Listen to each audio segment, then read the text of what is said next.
اللہ جل وعلا کی حمد و ثنا کے بعد رسول رحمت، شفیع معظم، نبی محتشم، حضور ختم المرتبت، اللہ کے پیارے، امت کے سہارے، رب کے محبوب، دانائے غیوب، مالک رقاب امم، فخر عرب و عجم، والی کون و مکاں، سیاہ لا مکاں، سید انس و جاں، سرور لالا رخاں، نیر تاباں، سر نشین مہوشاں، ماہ خوباں، شہنشاہ حسینہ، تتمہ دوراں، سر خیل زہرہ جمالاں، جلوہ صبح ازل، نور ذات لم یزل، باعث تکوین عالم، فخر آدم و بنی آدم، نیر بطحا، رازدار ما اوہا، شاہد ما طغا، صاحب علم نشرہ، معصوم آمنہ احمد مجتبیٰ، حضرت محمد مصطفیٰ صلی اللہ علیہ وآلہ وسلم کے حضور ناز میں اپنی عقیدتوں، ارادتوں اور محبتوں کا خراج پیش کرنے کے بعد، عالی مرتبت، ذی وقار علماء کرام، مہمانان محتشم، معزز حاضرین و حاضرات، ناظرین و ناظرات، السلام علیکم ورحمۃ اللہ وبرکاتہ۔ کتاب رحمت قرآن مجید نے ہمیں مخاطبت کرتے ہوئے ارشاد فرمایا، وَكَذَلِكَ جَعَلْنَاكُمْ أُمَّةً وَسَطًا، کہ ہم نے آپ کو امت وسط بنایا۔ تو دو چیزیں یہاں بیان فرمائی گئیں۔ ایک تو ہمارا نام، ہمارا تعارف، ہماری پہچان امت کے ذریعے سے کی گئی ہے کہ تم امت ہو، اور یہ وہ امت ہے جو میرے حضور نے جوڑی ہے۔ تنکا تنکا کر کے یہ گھونسلہ بنا، کوئی روم سے آیا، کوئی حبشے سے آیا، کوئی فارس سے آیا، کوئی مکے کا باسی تھا، کوئی مدینے کا رہائشی تھا، کوئی یمن سے سفر کرتا ہوا آن پہنچا، اور یہ ایک امت بنی۔ میرے حضور نے امت بنائی تھی، فرقے ہم نے بنائے ہیں، امت کو ٹکڑوں میں ہم نے بانٹا ہے۔ استاد ابراہیم ذوق نے کہا تھا، ہفتاد و دو فریق حسد کے عدد سے ہیں، اپنا یہ طریق کے باہر عدد سے ہیں۔ حسد کے عدد نکالو تو 72 بنتے ہیں۔ تو کہا کہ یہ حسد کا نتیجہ ہے کہ امت فرقہ فرقہ ہو گئی اور ٹکڑوں میں بٹ گئی۔ مجھے بتاؤ، جس نے امت جوڑی تھی اس کے قلب اطہر پہ کیا گزرتی ہوگی؟ گھر میں دو بیٹے آپس میں بولتے نہ ہوں تو باپ کے حلق سے نیچے لقمہ نہیں اترتا۔ جس کی امت فرقوں میں بٹ گئی، طائف کے بازاروں میں، مکے کی گلیوں میں،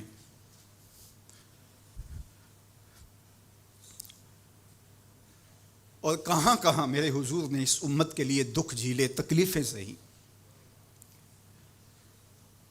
تو یہ امت ٹکڑوں میں بٹ گئی۔ حضور سے ہمیں معافی مانگنا ہوگی۔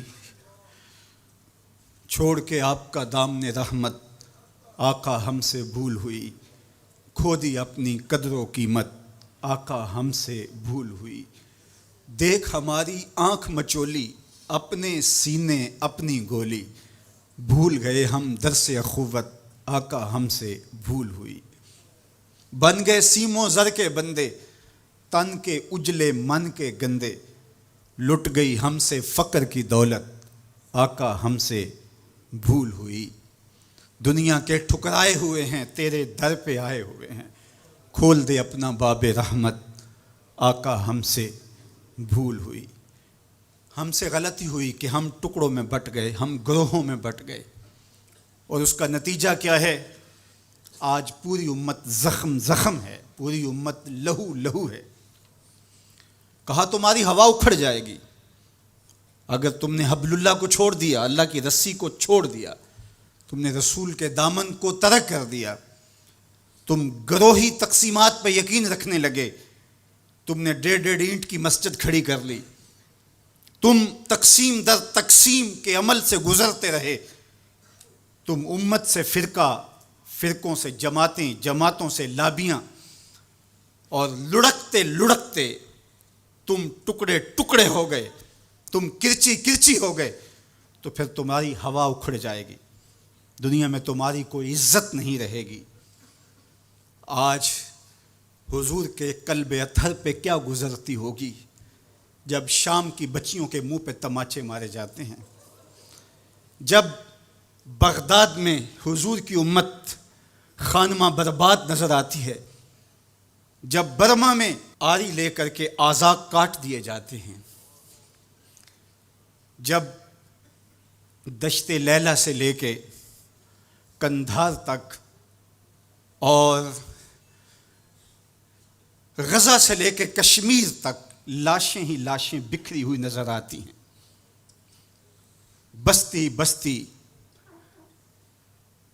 کریا کریا، صحرا صحرا خون، بستی بستی، کریا کریا، صحرا صحرا خون، امت والے امت کا ہے کتنا سستا خون، امت والے امت کا ہے کتنا سستا خون۔ شام، قدس، کشمیر اور برما، کس کس کا احوال کہوں؟ شام، قدس، کشمیر اور برما، کس کس کا احوال کہوں؟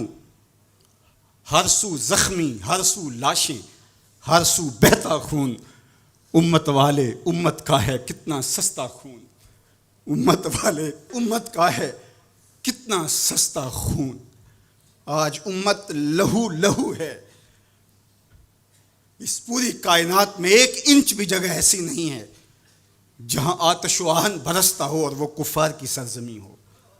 جہاں بھی خون بہتا ہے وہ بستی مسلمانوں کی ہے، جہاں لاشیں گرتے ہیں وہ گھر مسلمانوں کا ہے، جہاں عصمتیں لٹتی ہیں وہ خطہ مسلمانوں کا ہے۔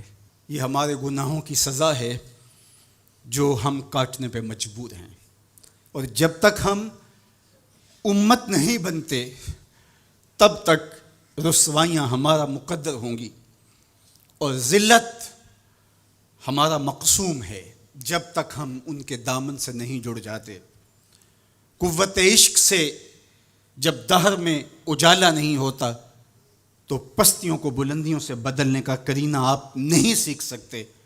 نام محمد کو تھام کر کے، امت کی وحدت کے تصور کو اجاگر کر کے، حضور کا پاکیزہ وجود جو امت کی وحدت کا ضامن ہے، اس سے بے لوث محبت کا رشتہ اور الفت کا ربط جب تک مضبوط نہیں ہوتا تب تک ہم ان مشکلات سے کبھی بھی نہیں نکل سکتے۔ 1000 فلسفے تراش لیں، 1000 منطقیں بگھار لیں، لیکن کوئی نتیجہ نہیں ہوگا۔ تمہیں نتیجہ تب ہی ملے گا جب حضور کے قلب اطہر کو آرام پہنچاؤ گے، جب امت بن جاؤ گے، جب حضور علیہ السلام سے وابستگی اپنا شعار زندگی بنا لو گے، تو پھر دہر میں اجالا اور روشنی حضور علیہ السلام کے نام کے صدقے سے نصیب ہوگی، اور تقدیر کا قاضی تمہاری سزائیں معاف کر دے گا، اور پھر نتیجہ تمہارے سامنے اس صورت میں نمودار ہوگا کہ تم بحر و بر کے مالک ٹھہرو گے، اور کائنات کے اندر حضور کے ساتھ وفا کے رشتے کے نتیجے کے اندر لوح بھی تمہارے ہاتھ میں ہوگا، قلم بھی تمہارا ہی مقدر ہوگا۔ لیکن شرط یہ ہے کہ تم صحیح معنی کے اندر امت بن جاؤ۔ وَأَنْتُمُ الْعَالَوْنَ إِن كُنْتُم مُؤْمِنِينَ، یہ میرے رب کا وعدہ ہے، اور میرے رب کے وعدے سچے ہوتے ہیں۔ کہا تم ان کے بن کے تو دیکھو، عزت کا تاج میں تمہارے سر پہ رکھوں گا۔ یہ تمہاری غلطیوں کی تمہیں سزا دی جا رہی ہیں، عزتیں تمہارے لیے ہیں، وقار تمہارے لیے ہے، لیکن شرط یہ ہے کہ تم میرے بھی بن جاؤ، میرے رسول کے بھی بن جاؤ۔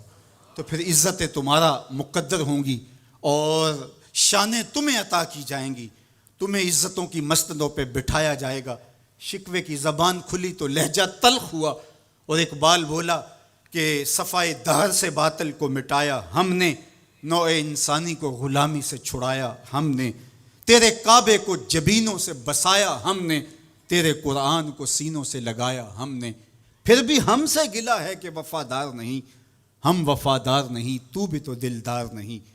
تو آواز آئی صفائے دہر سے باطل کو مٹایا کس نے، نوع انسانی کو غلامی سے چھڑایا کس نے، میرے کعبے کو جبینوں سے بسایا کس نے، میرے قرآن کو سینوں سے لگایا کس نے، تھے تو آبا وہ تمہارے ہی مگر تم کیا ہو، ہاتھ پہ ہاتھ دھرے منتظر فردا ہو، ہر کوئی مست مئے ذوق تن آسانی ہے، تم مسلمان ہو یہ انداز مسلمانی ہے، حیدری فقر ہے نئے دولت عثمانی ہے، تم کو اسلاف سے کیا نسبت روحانی ہے، وہ معزز تھے زمانے میں مسلمان ہو کر، تم خار ہوئے تارک قرآن ہو کر۔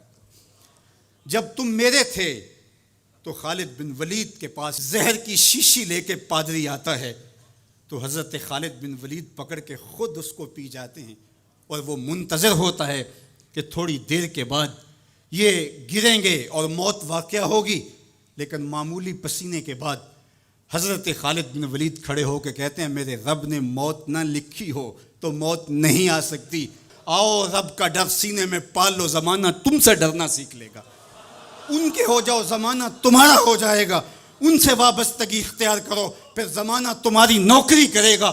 پھر میں اقبال کے لہجے میں کہنا چاہوں گا کہ محمد سے وفا تو نے تو ہم تیرے ہیں، یہ جہاں چیز ہے کیا لوح و قلم تیرے ہیں، پھر کائنات تمہاری باج گزار ہوگی، تمہاری دہلیز کی لونڈی ہوگی، زمانہ تمہارا نوکر ہوگا، شرط یہ ہے تم امت بن کے دکھاؤ، تم نے امت بننا ہے، تم نے رسول اللہ کا غلام بننا ہے، تمہارا لب و لہجہ بتائے ہم حضور کی امتی ہیں، تمہارا طرز زندگی بتائے تم حضور کی امتی ہو، تمہارا کردار بتائے تم ترازو پہ کچھ تول رہے ہو، تو لوگ دوسری طرف بھی منہ کر کے کھڑے ہو جائیں یہ غلط نہیں تول سکتا، یہ امت رسول ہے، تم بول رہے ہو لوگوں کو یقین ہو کہ یہ جھوٹ نہیں بول سکتا، یہ رسول اللہ کا امتی ہے، تمہارا طرز زندگی بتائے میں امت رسول ہوں، تمہاری وحدت، تمہارا زور ہے، تمہاری طاقت ہے، تمہاری توانائی ہے، تو فرمایا وَكَذَلِكَ جَعَلْنَاكُمْ أُمَّةً، ہم نے تو امت بنایا تھا تمہیں،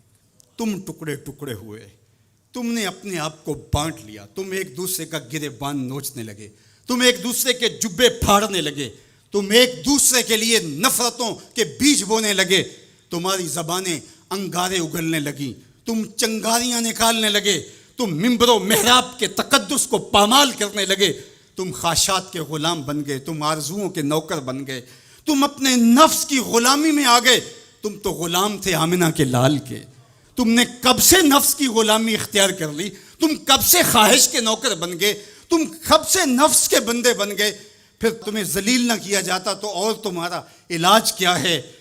تقدیر کے قاضی کا یہ فتویٰ ہے ازل سے، ہے جرم ضعیفی کی سزا مرگ مفاجات، یہ تقدیر کا فیصلہ ہے۔ عبد القادر روحیلے نے جب ملک تیمور کو قید کر کے اس کی آنکھیں نوکے خنجر سے نکالی اور اس کی حرم کی بیٹیوں اور بہوؤں کو بہنا ناچنے پہ مجبور کیا، لیکن ایک دم نہ جانے اس کو کیا خیال آیا، اس نے سارا اسلحہ اتار کے پھینک دیا اور چارپائی پہ لیٹ کے خراٹے لینے لگا، لیکن وہ بیٹیاں برابر ناچتی رہیں۔ تو عبد القادر روحیلہ کھڑا ہوا اور اس نے کہا کہ میں ایک سپاہی ہوں اور اس حالت کے اندر اسلحہ اتار کے خراٹے لینے لگ جانا یہ ایک سپاہی کی شان کے لائق نہیں ہوتا، یہ میرا تکلف تھا، یہ میری بناوٹ تھی، مجھے خیال آ گیا کہ میں نے بہت زیادتی کی ہے اور میں یوں لیٹا، میرا خیال تھا کہ تیمور کی کوئی بیٹی میرے ہی خنجر سے میرا گلا چیر دے گی، لیکن اس کے باوجود تم برابر ناچتی رہیں، حمیت نام تھا جس کا گئی تیمور کے گھر سے۔ اس نے کہا کہ اب میں حق بجانب ہوں جو میں نے آپ کے ساتھ کیا، اس لیے کہ میرے خنجر کو پڑا ہوا دیکھ کے اور مجھے خراٹے لیتے ہوئے دیکھنے کے باوجود بھی جب تم ناچ رہی ہو تو پھر میں نے غلط نہیں کیا، تمہارا علاج یہی تھا، جب ہماری بیٹیاں غیروں کے نرغے میں ہوں، جب ہمارے گلے چیرے جا رہے ہوں، جب شام اجڑ رہا ہو، جب برما میں آریوں کے ساتھ انسانی اعضاء کاٹے جا رہے ہوں، جب بغداد کے اندر اس امت کی شہزادیاں بھیک مانگنے پہ مجبور ہوں، تو مجھے بتاؤ اس زمانے میں بھی ہم ایک دوسرے کے گریبان نوچیں گے؟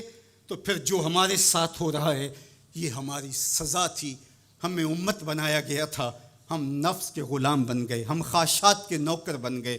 تو میرے رب نے کہا وَكَذَلِكَ جَعَلْنَاكُمْ أُمَّةً، دوسری بات وسطا، تمہیں امت وسط بنایا۔ امت وسط اس کے 3 معنی امام قرطبی نے کیے ہیں، باعظمت امت، باکمال امت، اور تیسرا معنی معتدل امت۔ عظمت کے جس معراج پہ تمہیں بٹھایا تھا وہ کسی اور کا مقصوم نہیں تھا۔ جعلت لی الارض مسجدا، پوری کائنات کو تمہارے لیے مسجد بنا دیا گیا، تمہیں یہ عزت دی۔ حضور نے فرمایا میں آخری نبی ہوں، وَأَنْتُمْ آخر الامم، اور تم آخری امت ہو، پس خدا بر ما شریعت ختم کر، بر رسول ما رسالت ختم کر۔ ہمیں آخری امت بنایا گیا، کنتم خیر امت اخرجت للناس تأمرون بالمعروف وتنہون عن المنکر۔ یہ مجھے کہا گیا، یہ آپ کو کہا گیا، تم خیر امت ہو۔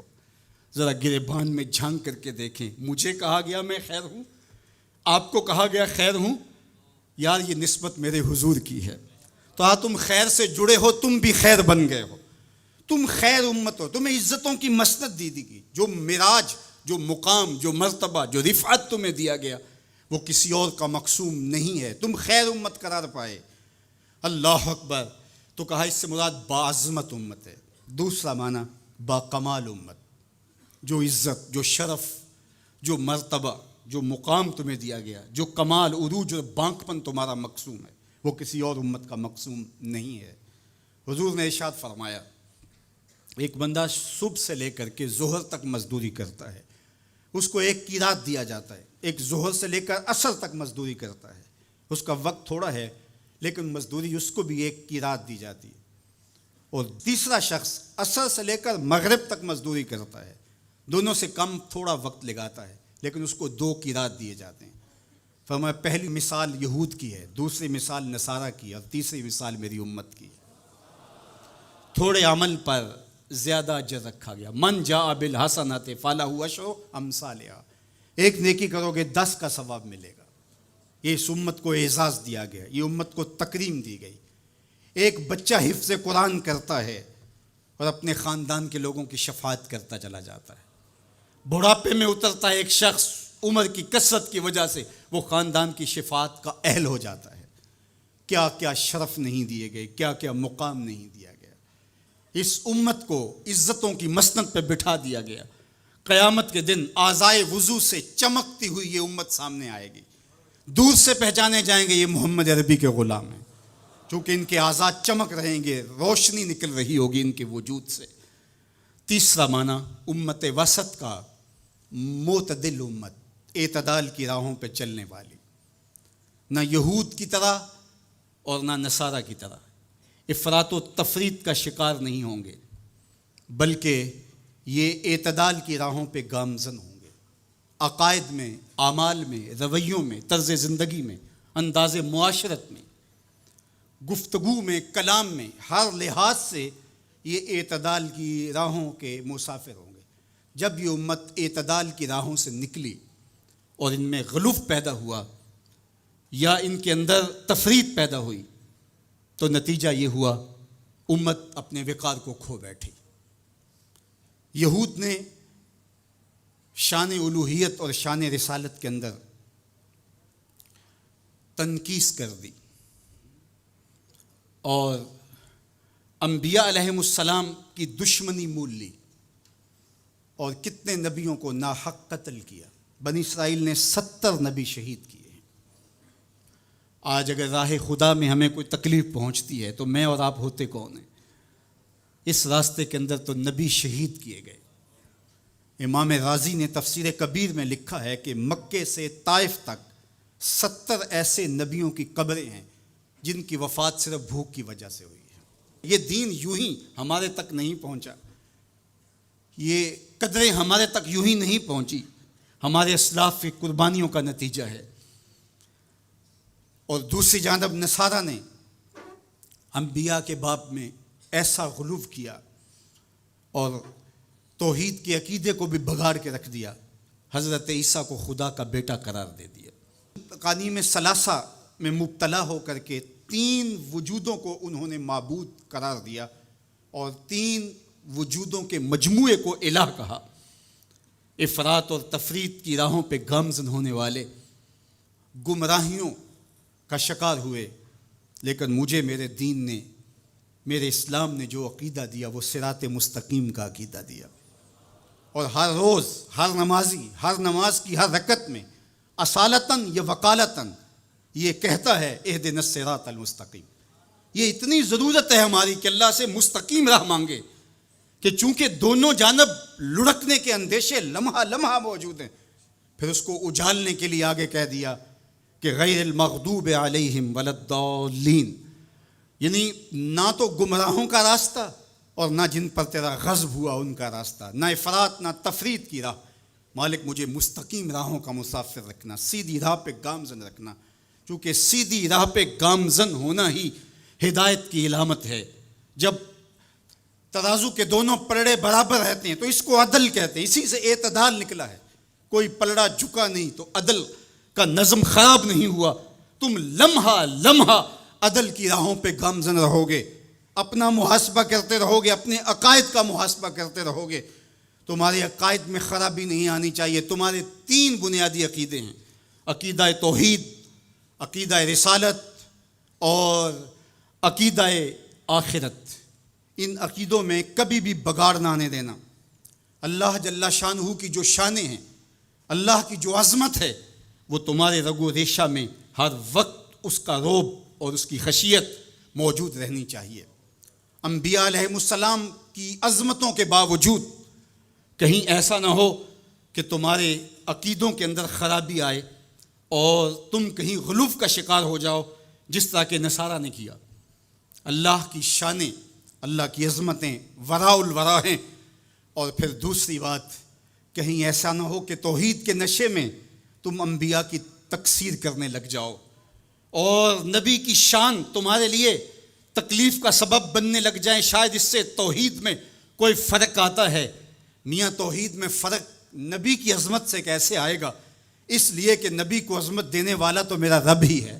وَرَفَعْنَا لَكَ ذِكْرَكَ۔ اور پھر تیسری بات، عقیدہ آخرت۔ آخرت کا عقیدہ یہ ہے کہ ہم نے اس دنیا پر بیٹھ نہیں رہنا، بہرحال اللہ کی طرف سے جو اس کے علم میں متعین ہماری زندگی ہے اس کو گزارنے کے بعد ہم نے یہاں سے رخصت ہونا ہے۔ وہ ہم جوانی میں چلے جائیں، ہم بڑھاپے میں چلے جائیں، یا ارذل العمر کے بعد ہم اس دنیا سے رخصت ہوں، یا بچپن میں چلے جائیں، یہ ہمارے علم میں نہیں ہے، یہ امر ہم سے مخفی رکھا گیا، یہ اللہ کی حکمت ہے۔ لیکن یہ طے شدہ ہے کہ ہم نے یہاں بیٹھ نہیں رہنا، اور جب یہاں سے جانا ہے تو ایک دوسرا جہاں ہمارے لیے منتظر ہے، اور وہاں ہم نے ایک ایک عمل کا حساب دینا ہے۔ ثم لتسألن یومئذ عن النعیم۔ اس دن ایک ایک عمل کے بارے میں پوچھا جائے گا۔ اللہ اگر چاہے تو ہم سے گرفت کر لے، اور اگر چاہے تو اپنے کرم سے معاف کر دے۔ اگر وہ معاف کرنا چاہے تو کوئی پوچھ نہیں سکتا کہ اتنا بڑا پاپی اور مجرم تھا، اسے معاف کیوں کیا گیا۔ اور اگر وہ گرفت کرنا چاہے تو کسی کو حق نہیں ہے کہ وہ یہ کہہ سکے کہ مجھے گرفت کیوں کی گئی۔ تو ایمان بیم و رجا کے درمیان ہے۔ الایمان بین الخوف والرجا، ایمان خوف اور امید کی درمیانی کیفیت میں ہے۔ ڈر بھی لگا رہے، دھڑکا بھی لگا رہے، اور امید کے چراغ بھی بجھنے نہ پائے۔ فضل دی آس ہے مینوں تے نالے ڈر بھی آندا ہے۔ فضل کی امید بھی رہے لیکن خوف بھی طاری رہے، پکڑا بھی جا سکتا ہوں، گرفت بھی ہو سکتی ہے، اس کی پکڑ بھی بڑی سخت ہے۔ ان بطش ربک لشدید، تیرے رب کی پکڑ بہت سخت ہے۔ جب وہ پکڑتا ہے تو پھر کوئی اس سے اپنے آپ کو چھڑوا نہیں سکتا۔ اللہ اکبر۔ تو اس کی پکڑ کا خوف بھی رہے، لیکن وہ کریم بھی ہے، وہ معاف کرنا چاہے۔ ما یفعل اللہ بعذابکم، وہ تمہیں عذاب دے کے کیا کرے گا؟ اگر تم اس کا شکر کرنا سیکھ جاؤ تو وہ تو تمہارا رب ہے، وہ تمہیں عذاب دے کے کیا کرے گا؟ تو امید بھی روشن رہے، اور خوف بھی طاری رہے۔ تمہید الایمان کے اندر شیخ عبدالحق محدث دہلوی علیہ رحمہ حضرت سیدنا عمر رضی اللہ تعالیٰ عنہ کا قول بیان کرتے ہیں کہ وہ فرماتے ہیں کہ اگر مجھے یہ پتہ چلے کہ سارے لوگ جنت میں جائیں گے، ایک شخص جہنمی ہوگا، تو میں ڈرتا ہوں کہیں وہ ایک میں ہی نہ ہو جاؤں۔ اور اگر مجھے یہ پتہ چلے کہ سارے لوگ جہنم میں جائیں گے اور ایک ہی جنت میں جائے گا، تو مجھے امید ہوگی شاید وہ ایک میں ہی ہو جاؤں۔ اور ہم کہتے ہیں فلاں اگر جنت میں چلا گیا، فلاں اگر بخشا گیا تو میں بھی چلا جاؤں گا۔ ہم نے اپنی آخرت دوسرے سے جوڑ دی، فلاں بخشا گیا تو میں بھی بخشا جاؤں گا۔ وہ کہتے ہیں اگر سارے جنت میں جائیں، یہ خبر ہو کہ ایک نے جہنم میں جانا ہے، تو میں ڈرتا ہوں کہیں وہ ایک میں ہی نہ ہو جاؤں، وہ میں ہی نہ پھنس جاؤں۔ ایک بچہ تھا، گھر سے روتا ہوا نکل گیا اور جنگلوں کے اندر آنسو بہاتا ہے۔ کوئی درویش ملا، اس نے کہا کیا ہوا؟ کہا مجھے اللہ سے بڑا ڈر لگتا ہے۔ میرے حضرت قبلہ خواجہ محمد یعقوب مصطفی رحمۃ اللہ تعالیٰ علیہ، آپ کے یہاں نشان پڑ گئے تھے رو رو کے، ان کی ہڈیوں میں درد بھرا ہوا تھا، یہاں رو رو کے نشان پڑ گئے تھے۔ تو یہاں ایک بزرگ ہوتے تھے، انتقال کر گئے۔ وہ کہتے ہیں ایک دن میں گیا تو انہوں نے دونوں اپنے گھٹنے کھڑے کیے تھے اور اپنی باہیں اس کے گرد لپیٹی ہوئی تھیں اور ایسے سر جھکایا تھا۔ تو میں نے جا کے سلام کیا تو انہوں نے سر اٹھایا تو وہ رو رہے تھے۔ تو میں نے کہا کہ آپ اتنا روتے کیوں ہیں؟ تو وہ کہتے ہیں کہ ان کے انداز نے میرے اندر درد بھر دیا۔ انہوں نے ایسے سر اٹھایا اور کہا اس سے ڈر آتا ہے، اس سے ڈر آتا ہے۔ کرم دی آس ہے مینوں تے نالے ڈر بھی آندا ہے، فضل دی آس ہے مینوں تے نالے ڈر بھی آندا ہے۔ یہ امید کہ میری بخشش و مغفرت ہو، اور یہ خوف کہ اگر میں پکڑا گیا۔ تو وہ بچہ رو رہا تھا، تو اس فقیر نے پوچھا بیٹے کیوں رو رہے؟ کہ اللہ کا ڈر آتا ہے۔ تو کہا تمہارے دامن پہ تو گناہ ہی نہیں۔ کہتے ہیں بڑے کی عزت اس لیے کرو کہ اس کی نیکیاں زیادہ ہوں گی، اور چھوٹے کی تکریم اور شفقت اس لیے کرو اس کے دامن پہ گناہ نہیں ہے۔ اللہ اکبر۔ ہم لوگوں کے گناہ دیکھتے ہیں اور اپنی خوبیاں دیکھتے ہیں۔ صوفیاء کا ایک جملہ ذہن کی تختی پہ لکھ لیجئے، جب عیب دیکھنے کا شوق آئے وہ کہتے ہیں اپنے اندر اتر جاؤ، اور جب خوبیاں دیکھنے کا شوق آئے تو دوسروں کو دیکھو، دوسروں کو دیکھو، کسی کے اندر کوئی خوبی، کسی کے اندر کوئی خوبی۔ تو کہا کہ اللہ سے ڈر آتا ہے۔ تو کہا کہ بیٹے تم نے تو گناہ ہی کوئی نہیں کیے۔ تو کہا آج میں نے عجیب ماجرا دیکھا جس نے مجھے گھر سے نکال دیا۔ کہا کیا؟ کہا کہ میری ماں کھانا پکانے کے لیے چولہے میں آگ جلانے لگی، تو اس نے لکڑیاں رکھی، تو لکڑیوں کو آگ نہیں لگ رہی تھی، تو اس نے چھوٹی چھوٹی لکڑیاں توڑ کے پہلے نیچے رکھی اور پھر ان کو آگ لگائی۔ ان کو آگ لگی تو پھر بڑی لکڑیوں کو بھی لگی۔ تو میں روتا ہوا گھر سے بھاگ آیا ہوں جنگل میں، کہیں ایسا نہ ہو کہ قیامت کے دن بڑے بڑے مجرموں کو آگ نہ لگے تو چھوٹے چھوٹوں کو رکھ دیا جائے۔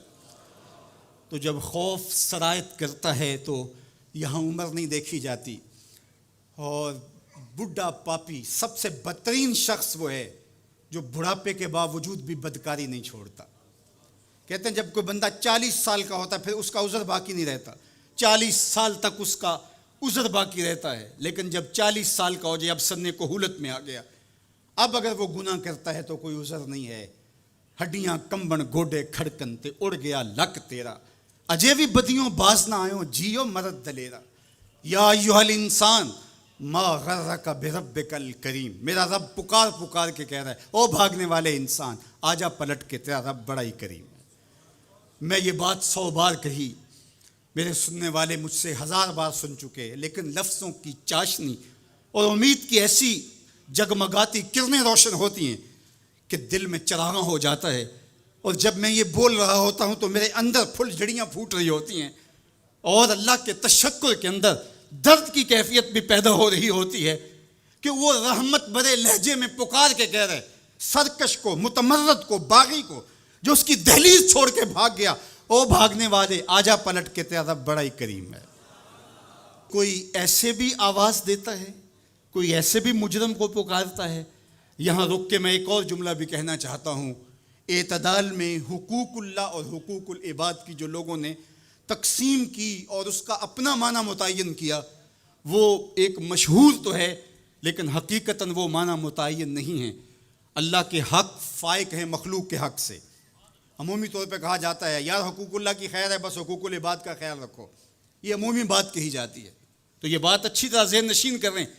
یہ بھی آپ کے اعمال میں اور آپ کی افکار میں اور آپ کے نظریات میں غلو پیدا ہو گیا کہ آپ نے اللہ کے حق کو کمتر سمجھ لیا اور مخلوق کے حق کو غالب سمجھ لیا. ایسا نہیں ہے. اللہ کے حق سب سے زیادہ ہیں. اللہ تعالیٰ قرآن مجید میں ایک موقع پر ارشاد فرمایا وَمَا قَدَرُ اللَّهَ حَقَّ قَدْرِهِ. انہوں نے اللہ کی قدر کا حق ہی ادا نہیں کیا. وہ تمہارا خالق لگتا ہے. خالق کے بڑھ کے حق کس کے زیادہ ہو سکتی؟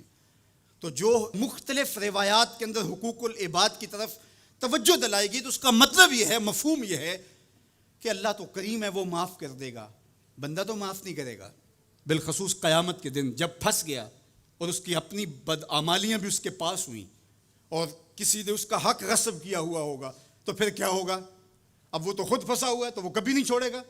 اب اللہ تعالیٰ کس طرح اس معاملے کا حل فرمائے گا کہ یہ شخص جس نے حق کھایا ہے، جس نے زیادتی کی ہے، تو اس دوسرے شخص کو اپنی نیکیاں دے گا. نیکیاں لینے کے باوجود بھی اگر وہ پاپی اتنا بڑا ہے کہ ابھی بھی کام نہیں بنتا اور اس کے ذمے قرض بھی باقی رہ گیا تو پھر یہ اس کو اپنے گناہ دے گا. تو اب قیامت کے دن کون چھوڑے گا؟ جہنم کی دہکتی ہوئی آگ سامنے ہوگی اور ایک بندہ پھنسا ہے اور یہ بھی پھنسا ہوا ہے تو اس کی جان اس کو اپنے گناہ دے کے اس کی نیکیاں لے کے چھوٹ رہی ہے تو وہ کیسے معاف کرے گا؟ وہ نہیں معاف کرے گا. اس لیے اس معنی کے اندر کہا کہ حقوق العباد میں کوتاہی نہ کرنا، اس لیے کہ اس کی معافی نہیں کرے گا. وہ اس کے پاس ایک چیز ہاتھ لگ جائے گی وہ تو غنیمت سمجھے گا. تو اس کا یہ مطلب بھی کہیں نہیں ہے کہ بندے کے حق کہیں غالب اور زیادہ ہیں، اللہ کے حق کم ہیں. جو حق بندے کا اللہ پر ہے، اللہ نے تو پیدا کیا ہے. الذی خلقک فسواک فعدلک. کہا تیرے حق میرے اوپر زیادہ ہیں اس لیے کہ میں تیرا خالق لگتا ہوں. میں آپ سے پوچھتا ہوں اس دنیا پر، اس عالم رنگ و بو میں، اس مادی کائنات میں سب سے زیادہ آپ کے کندھوں پر کس کے حق ہیں؟ تو آپ سب کہیں گے ماں کے حق. حضور سے بھی پوچھا گیا من ابرو، حضور میں سب سے زیادہ کس کے ساتھ حسن سلوک کروں؟ یہ حضور سے سوال کیا گیا تو میرے آقا کریم نے فرمایا امک، اپنی ماں کے ساتھ. تو اس نے پھر دوبارہ سوال کیا، پھر حضور نے فرمایا کہ اپنی ماں کے ساتھ. پھر کہا حضور میں سب سے زیادہ نیکی کس سے کروں؟ میری نیکیوں کا، میرے حسن سلوک کا سب سے زیادہ حقدار کون ہے؟ تو آقا کریم نے فرمایا امک، تیری ماں. تو پھر اس نے چوتھی مرتبہ کہا تو حضور نے فرمایا تیرا باپ. تو 3 مرتبہ حضور نے ماں کا ذکر کیا. علماء نے یہاں لکھا کہ والد اولاد کی تربیت کرنے کے لیے مشقت سہتا ہے، کمائی کرتا ہے، یہ ایک مرحلہ ہے اس کا. ماں 9 ماہ تک اس کو اپنے پیٹ میں رکھتی ہے، ایک مرحلہ یہ. پھر ولادت کا دوسرا مرحلہ، زچہ بچہ دونوں کے لیے موت و حیات کی کشمکش ہے. اور تیسرا مرحلہ اس کی تربیت کا جس کا باپ شامل ہوتا ہے. تو ماں کے 3 حق بیان کیے اور باپ کا ایک حق بیان کیا. مجھے بتاؤ وہ ماں اور وہ باپ جو اولاد کو اپنی آنکھوں کا تارا اور نور نظر کہتی ہے، کیا اس کے حق ساری زندگی بھی کوئی لگا رہے تو ادا کر سکتا ہے؟ کسی نے کہا کہ میں نے ماں کو اپنے کندھوں پہ اٹھا کے حج کروایا اور موسم میں حدت اور گرمی اتنی تھی کہ اگر گوشت کا ٹکڑا زمین پہ پتھر پہ ڈال دیا جاتا تو وہ بھن کے کباب بن جاتا. کیا میں نے اپنی ماں کا حق ادا کر دیا؟ کہا تیری ولادت کے وقت جو اس نے تکلیف سہی، اس تکلیف کے ایک جھٹکے کا حق بھی ادا نہیں ہوا. یہ تیری ماں ہے. کیا تو اتنی بے وفا ہو گئی ہے کہ اس ماں کی مرضی اب تیری مرضی نہیں رہی؟ وہ باپ جس کی ہڈیاں بھی درد کر رہی ہیں اور وہ مزدوروں والے اڈے پہ بیٹھا ہے اور جب کوئی مزدور لینے آتا ہے تو اس سے صحیح طرح سے اٹھا بھی نہیں جاتا، پھر بھی کلی والا ڈبہ اٹھا کے آگے بڑھتا ہے اور مزدور لینے والے شخص کے ساتھ لپٹ کے چمٹ کے کہتا ہے کہ بابو مجھے لے جاؤ، 10 روپے کم دے دینا، میں نے اپنی بیٹی کی کالج کی فیس دینی ہے.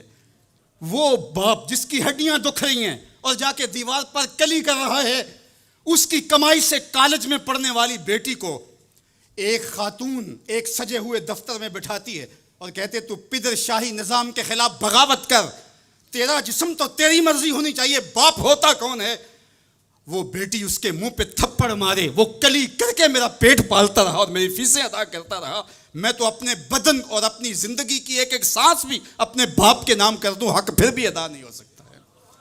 میرا باپ میری تعلیم کا ضامن ہے، میری زندگی کا ضامن ہے، میری عزت اور آبرو کا پہرے دار ہے۔ اللہ اکبر، معاشرہ بدل گیا، حالات کے تیور تبدیل ہو گئے، بغاوتیں بھر گئیں، وفاؤں نے دم توڑ دیا۔ مغرب کی تہذیب سوائے تکلف کے اور کچھ نہیں ہے، اور چہرہ جو روشن نہ ہو تو کیا حاجت گلگونہ فروش، نئی تہذیب تکلف کے سوا کچھ بھی نہیں ہے۔ یہ مغربی تہذیب کی یلغار نے مرد آوارہ، بیکار و زن کمار باش کیا معاشرہ تخلیق کیا جا رہا ہے۔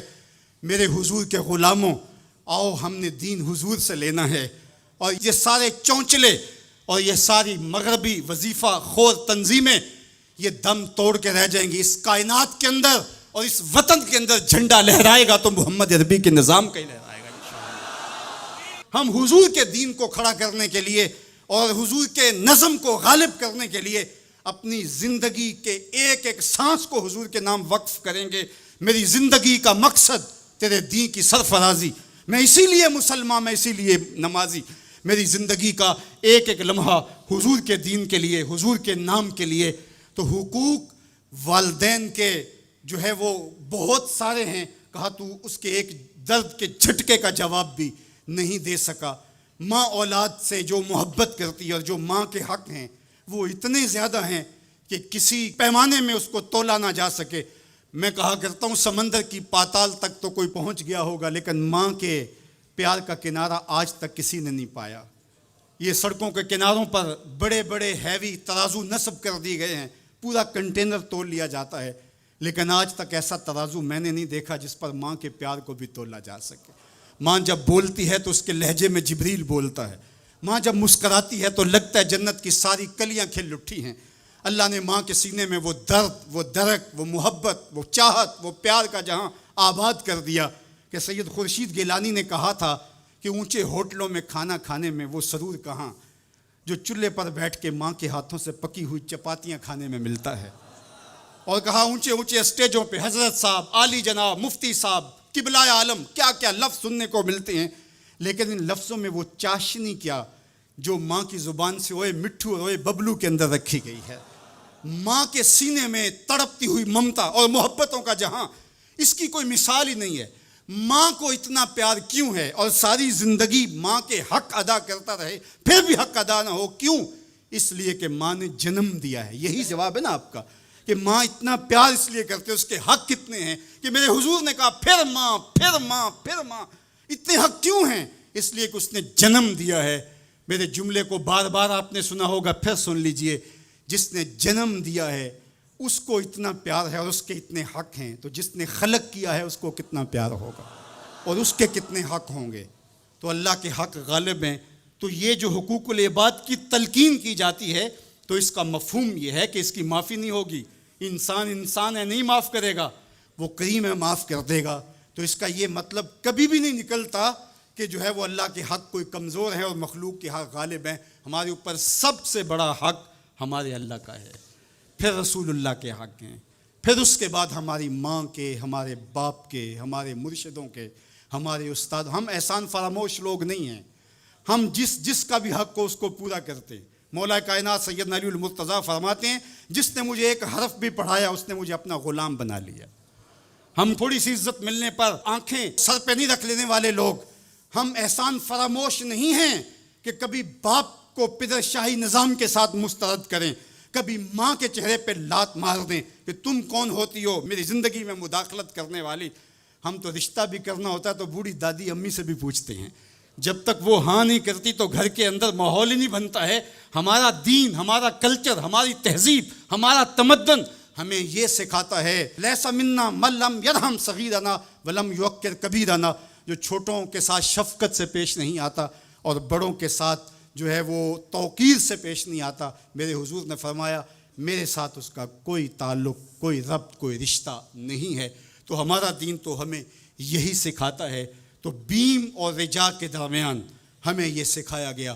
بات احترام کی چلی تو عقیدوں کے اندر جب غلوف پیدا ہوتا ہے تو اغیار کی سازشوں کا ہم نادیدہ اور دیدہ طور پہ شکار ہو جاتے ہیں۔ اقبال نے آج سے صدیوں قبل یہ بات جو ہے وہ ہونے والے حادثات کی نشاندہی کرتے ہوئے اپنے زمانے میں کہا تھا کہ تو کہ نشناسی خفیراز جلی ہوشیار باش، اے گرفتار ابو بکر و علی ہوشیار باش.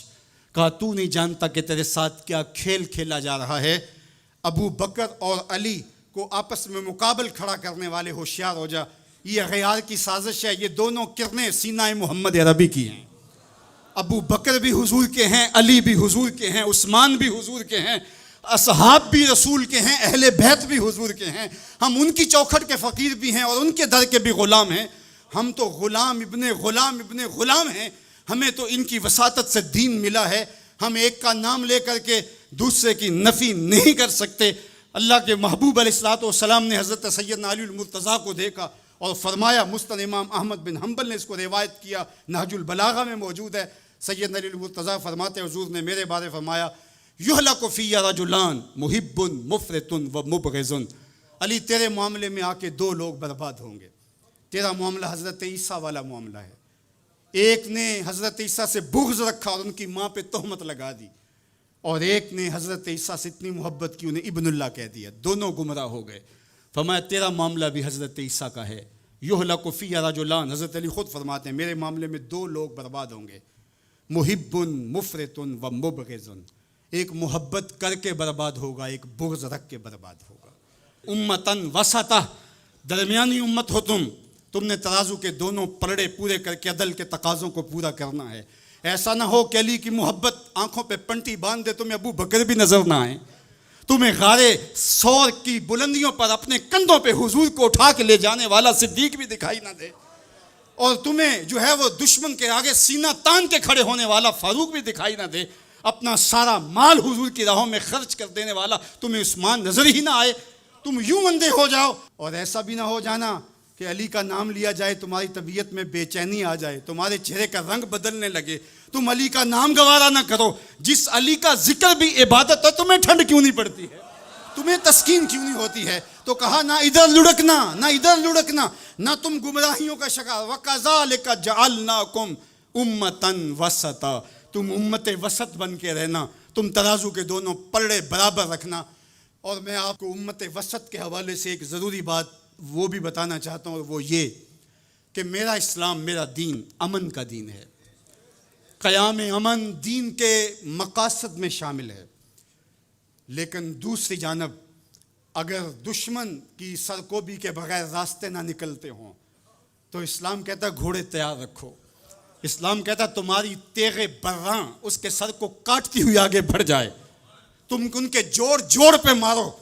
تمہیں جہاد کا حکم دیا گیا تو ان دونوں پلڑوں کو برابر رکھنا پڑے گا. کہیں ایسا نہ ہو کہ تم امن کی بات کرتے کرتے جہاد کو ہی بھول جاؤ، اور ایسا بھی نہ ہو کہ تم جہاد کی بات کرتے ہوئے امن کا مذاق اڑانے لگو جو کہ دین کے مقاصد سے ہے. جہاد بھی امن کے قیام کے لیے کیا جاتا ہے. آپ فقہا سے پوچھیں، فی نفس ہی قتال قبح ہے، حسن نہیں ہے، فی نفس ہی. لیکن یہ حسن کیسے ہوا؟ لغیر ہی ہوا، یعنی چونکہ قتال سے پھر پائیدار امن آئے گا، لہٰذا یہ مجبوری قبول کر لی گئی. تو اصل امن ہے، امن کے قیام کے لیے جہاد کیا گیا، اور اس میں تمہارا نفس نہیں آنا چاہیے. حضرت علی کے منہ پہ تھوک دیا جاتا ہے، پیچھے ہٹ جاتے ہیں چھاتی سے، علی کا نفس شامل ہو گیا. یہ ہمارا دین ہے. شہادت ہے مطلوب و مقصود مومن، نہ مال غنیمت نہ کشور کشائی، شہرت پسندی کے لیے. ابو امامہ الباہلی فرماتے ہیں حضور علیہ الصلوۃ والسلام سے پوچھا، ایک شخص شہید ہو جاتا ہے، جان راہ خدا میں وار دیتا ہے، لیکن اس کے دل میں ہے کہ چلو میری شہرت بھی ہو جائے گی تو اس کو اجر ملے گا. میرے حضور نے فرمایا فلا شیء لہ، اسے کوئی اجر نہیں ملے گا. تو کہتے ہیں میں سمجھا کہ میں اس بات کو صحیح طرح سے بیان نہیں کر پایا، تو میں نے پھر کہا حضور اعلاء کلمت الحق کے لیے، دین کی سربلندی کے لیے اس نے یہ سب کچھ کیا ہے، لیکن ساتھ یہ بھی ہے کہ چلو ناموری بھی تو ہوگی. حضور نے پھر فرمایا فلا شیء لہ، اسے کوئی اجر نہیں ملے گا. تیسری مرتبہ پھر پوچھا حضور اس کا مقصد اللہ کے جھنڈے کو اونچا کرنا، اعلاء کلمت الحق، لیکن ساتھ یہ بھی ہے چلو ناموری بھی تو ہوگی. میرے حضور نے پھر فرمایا فلا شیء لہ، اور پھر مزید وضاحت کرتے ہوئے فرمایا اللہ صرف اسی عمل کو قبول کرتا ہے جو محض اس کے لیے کیا گیا ہو. تیرے عمل میں اخلاص ہو تو اس کا اجر کچھ اور ہے. حور و خیام سے گزر، بادہ و جام سے گزر، محض اس کی رضا کے لیے عمل ہو تو وہ جہاد جہاد ہے، ورنہ وہ جہاد، وہ قتال جہاد ہی نہیں ہے جو نفس کے لیے کیا جائے، جو مال غنیمت کے لیے کیا جائے، جو لوگوں میں بڑھوتری، جو زمین کی ہوس میں کیا جائے، جو خواہشات نفس کے لیے کیا جائے۔ تو ہمیں جہاد کے لیے بھی شرائط دی گئی، لیکن اس کا مقصد امن کا قیام ہے۔ تو بعض اوقات ہم یہاں توازن برقرار نہیں رکھ پاتے، اور توازن کا برقرار نہ رکھنا بہت سخت نقصان کا سبب بن جاتا ہے۔ یہ بلڈ پریشر تھوڑا سا اوپر نیچے ہو گیا زندگی لے جاتا ہے۔ اب کہیں یہ تھوڑا سا ہی نیچے ہوا، کیا فرق پڑا اس سے؟ میاں اس توازن کا نام ہی تو صحت ہے، صحت کا نام ہی تو زندگی ہے۔ 1262 سے لے کر کے 1290 تک خاقان اعظم قبلائی رہا۔ اس کے اندر دلچسپی پیدا ہوئی، مختلف مذاہب کی طرف رغبت پیدا ہو گئی۔ اس نے مختلف مذاہب کو ماننے والوں کو اپنے پاس بلایا۔ غلام مرتضیٰ میکش نے یہ تاریخ اسلام میں سارا واقعہ لکھا ہے، اور اس نے بدھ مت کے لاماؤں کو، ہندوؤں کے بڑوں کو، جوگیوں کو، پادریوں کو، سب کو بلا کے کہا مجھے اپنے اپنے مذہب کے حوالے سے کچھ بتاؤ۔ تو جو عالم دین گیا مسلمانوں کی طرف سے، اس نے جہاد کی آیتیں پڑھی، اور جس میں کفار کو قتل کرنے کا حکم نامہ تھا۔ تو قبلائی خان نے کہا کہ تمہارا دین کافروں کو قتل کرنے کی تلقین کرتا ہے؟ اس نے کہا ہاں۔ تو کہا پھر آپ ہمیں قتل کیوں نہیں کرتے؟ تو کہا کہ ہمارے پاس طاقت نہیں ہے۔ تو کہا اگر طاقت ہو تو کہا پھر ہم تمہیں کاٹ دیں۔ تو اس نے وہیں کھڑے کھڑے حکم نامہ جاری کیا کہ ان کا دین اگر ہمیں قتل کرنے کا حکم دیتا ہے، طاقت نہ ہونے کی وجہ سے یہ رکے ہوئے، تو پھر یہ کیوں زندہ بچے؟ اس نے فوراً حکم نامہ جاری کیا، جو مسلمان سامنے اس کو کاٹ دو۔ مسلمان گاجر مولی کی طرح کٹنے لگے۔ یہ کلمہ حق کہہ کے آیا تھا وہاں۔ اس دور کے صوفی بزرگ اور عالم شیخ جلال الدین علیہ رحمہ، پتہ چلا کہ یہ ایک عالم کی لغزش سے سب کچھ ہوا ہے۔ عالم کا پھسلنا عالم کا پھسلنا ہے۔ تو گئے جا کے بادشاہ کو کہا کہ بادشاہ کیا ماجرا ہوا؟ کہا تمہارا دین ہمیں قتل کرنے کا کہتا ہے، اور ہمارے پاس طاقت ہے، پھر ہم آپ کو کیوں چھوڑے؟ تو کہا صاحب وہ دین کی تعبیر کو سمجھتے نہیں تھے جنہوں نے آپ کو بتایا۔ حالت جنگ کے یہ احکام ہیں۔ عام دنوں کے اندر تو اسلام یہ نہیں کہتا، اور حالت جنگ کے اندر آپ بتائیے کون کسی کو چھوڑتا ہے؟ لیکن میرا اسلام پھر بھی بچوں کو چھوڑتا ہے، پھر بھی خواتین کو چھوڑتا ہے، مذہبی رہنماؤں کو چھوڑتا ہے۔ اس نے کھڑے کھڑے حکم نامہ جاری کیا کہ جو کٹ گئے ابھی تلواریں نیام میں ڈال لی جائے۔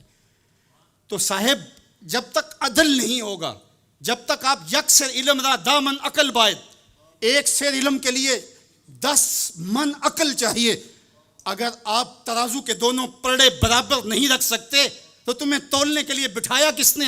میرا رب کہتا ہے وَكَذَلِكَ جَعَلْنَاكُمْ أُمَّةً وَسَطًا، ہم نے تمہیں امت وسط بنایا۔ ترازو کے دونوں پلڑوں کو برابر رکھنا، دونوں پلڑوں کو جھکنے نہ دینا۔ اللہ کے محبوب علیہ السلام نے دونوں پلڑے رکھے۔ المومن غر کریم، مومن سادہ مزاج ہوتا ہے، بھولا بھالا سیدھا سادہ ہوتا ہے۔ اللہ اکبر۔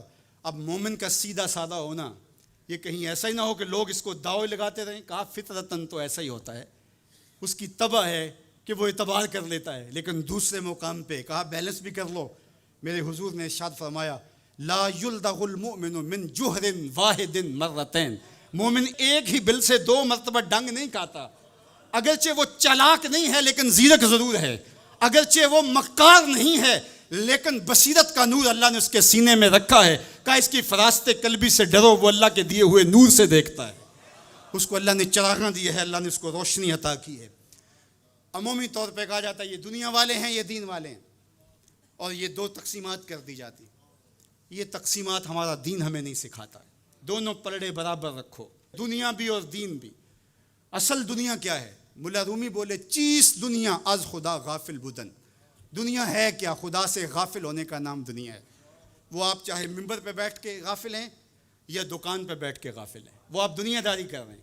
یہاں مقصد لوگوں کے دل اپنی طرف موڑنا، لوگوں کی جیبیں ڈھیلی کرنا، لوگوں میں اپنے آپ کو محبوب اور اپنے آپ کو جو ہے وہ لوگوں کا مقصود بنانا، اپنے بت کو تراشتے رہنا کہ لوگ پوجا پاٹ کرتے رہیں۔ یہ ممبر پہ دکانداری ہو رہی ہے، اور دوسرا دکان پہ بیٹھا ہے لیکن سچ کا دامن نہیں چھوڑتا۔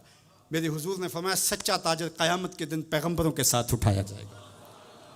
تو دنیا اور دین یہ دونوں ساتھ ساتھ چلتے ہیں۔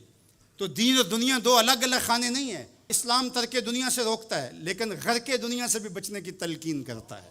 رہبانیت کا درس بھی نہیں دیتا. لا رہبانیت فی الاسلام.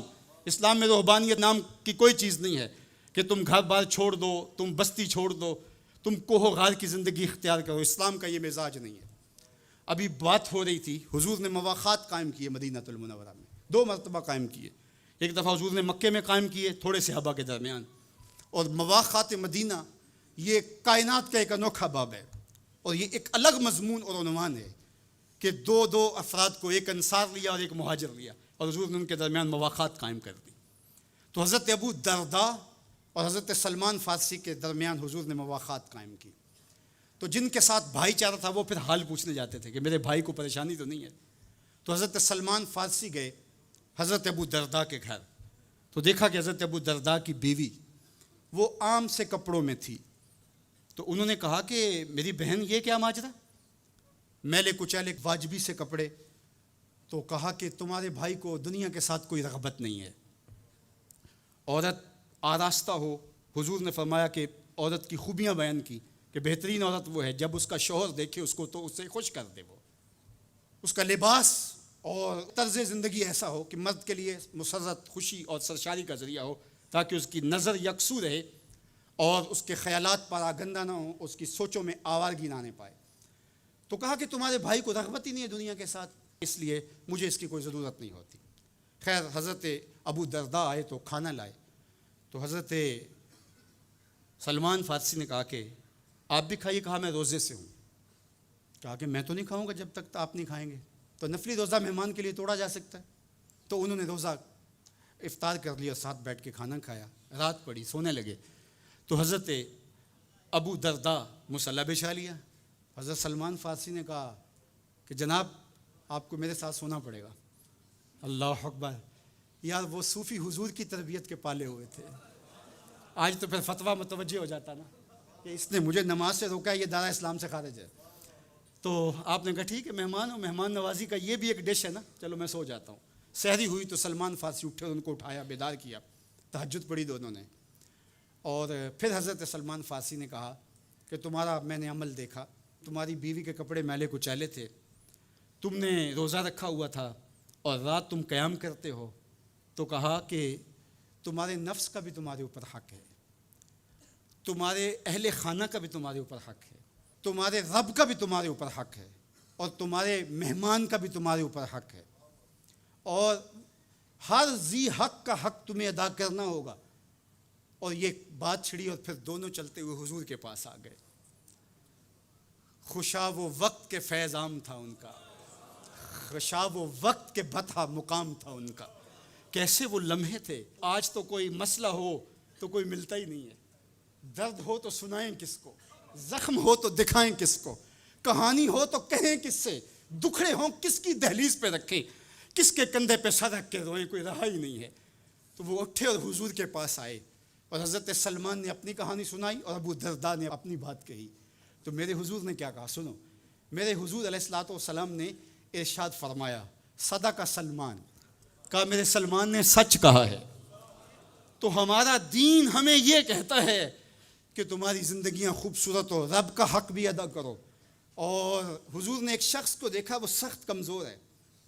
تو آقا کریم نے فرمایا کہ کیا ماجرا ہے, تم بہت کمزور ہو.